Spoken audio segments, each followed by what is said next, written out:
ஆண்டவரும் இரட்சகருமாகிய இயேசு கிறிஸ்துவின் இனிய நாமத்தில் உங்கள் யாவருக்கும் அன்பின் வார்த்தைகளை தெரிவித்துக் கொள்கிறேன். அருமையான தேவ பிள்ளைகளே, நியூ டே நியூ ஹோப், புதிய நாள் புதிய நம்பிக்கை தின தியானத்தின் மூலமாய் இந்த நாளில் உங்களுக்கு சந்திப்பதில் நமக்கு இந்த மகிழ்ச்சி அடைகிறேன். அல்லேலூயா.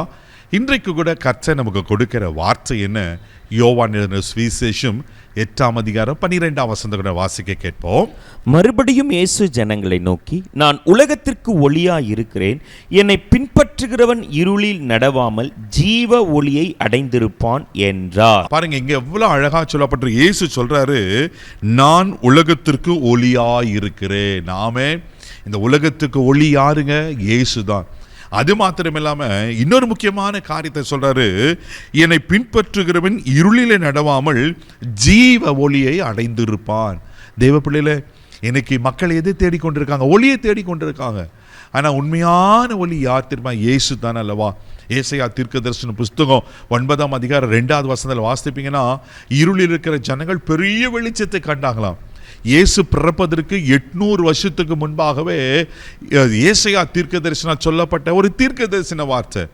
ஆனால் இயேசு பிறந்த உடனே இயேசு அதை உறுதிப்படுத்துகிற அந்த தீர்க்க தரிசனம் நிறைவேறுகிறது. நான் உலகத்துக்கு ஒளியாக இருக்கிறேன்னு ஆண்டவர் சொல்லுகிறார். என்னை பின்பற்றுகிறவன் அவன் ஜீவ ஒளியை அடைவான் என்று சொல்லப்பட்டிருக்கு. தெய்வ பிள்ளையில இன்னைக்கு உலகத்துக்கு ஒளியாக இருக்கிற ஆண்டவர் இந்த உலகத்தில் இருளான வாழ்க்கை வாழ்ந்து கொண்ட நமக்கு அவர் ஒளியை கொடுத்ததும் இல்லாமல் நம்ம வெளிச்சத்தின் பிள்ளைகளாய் மாற்றிருக்கிறார். அல்லேலூயா. இது தாங்க விசேஷம். நீங்கள் யார் தெரியுமா? நீங்கள் வெளிச்சத்தின் பிள்ளைகளாக இருக்கிறீங்க. நீங்கள் ஒரு வெளிச்சம். அவர் எப்படி ஒளியாக இருக்கிறாரோ அவருடைய பிள்ளைகளாக நீங்களும் நானும் உலகத்துக்கு வெளிச்சமாக இருக்கிறோம். இப்போது டே ஃபுல்லாக சூரியன் பயங்கரமாக பிரகாசிக்கிறது. ஆனால் சந்திரன் டே டைமில் இருக்கு நம்மளுக்கு தெரியுறதில்ல. தெய்வ பிள்ளையில அந்த சூரியன் மறைந்த பிறகு அந்த சூரிய ஒளியை இந்த சந்திரன் பெற்றுக்கொண்டு இரவு நேரத்தில் அது வெளிச்சத்தை கொடுக்கறது அல்லவா?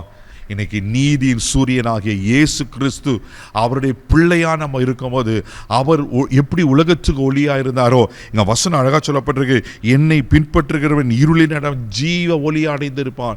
அந்த ஜீவ ஒளியை நமக்கு தந்திருக்கிறார். அந்த ஜீவ ஒளி நமக்குள்ள இருக்கனால நம்ம ஆண்டவர் வெளிச்சத்தின் பிள்ளையாக வைத்திருக்கிறார். அதே யோவான் சுவிசேஷம் 1ஆம் அதிகாரம் 4வது வசனத்தை கூட வாசிக்கும் போது இப்படியா சொல்லப்பட்டிருக்கு. வாசிக்க கேட்போம். அவருக்குள் ஜீவன் இருந்தது, அந்த ஜீவன் மனுஷருக்கு ஒளியா இருந்தது. பாருங்க, அவரை பின்பற்றுகிறவன் இருளில் நடாமல் ஜீவ ஒளியை அடைந்திருப்பானா. அதனால வசனம் சொல்லப்பட்டிருக்கு, ஆமென், அவருக்குள்ள ஜீவன் இருந்தது, அந்த ஜீவன் மனுஷனுக்கு ஒளியா இருந்தது. தெய்வ பிள்ளையில நமக்குள்ள இருக்கிற ஜீவன் ஒளியா இருக்கு. இந்த ஒளி வெளிச்சத்தை கொடுக்கிறது. நீங்க அநேகருக்கு வெளிச்சத்தை கொடுக்கிற பிள்ளைங்க, இந்த ஒளியில நடங்க. ஆண்டவர் நிச்சயமாக அவங்களை ஆசீர்வதிக்க உண்மையில இருக்கிறார். தேவ பிள்ளையில அப்போ அவர் ஒளியா இருக்கிறது போல நாம் வெளிச்சமாக இருக்க போல இந்த உலகத்துக்கு நீங்கள் நான் வெளிச்சமாக பிள்ளைங்களாக இருக்கலாம்.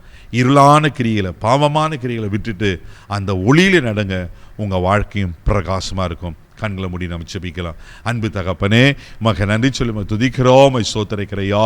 இந்த நல்ல வேலைக்காய் ஸ்தோத்திரம்.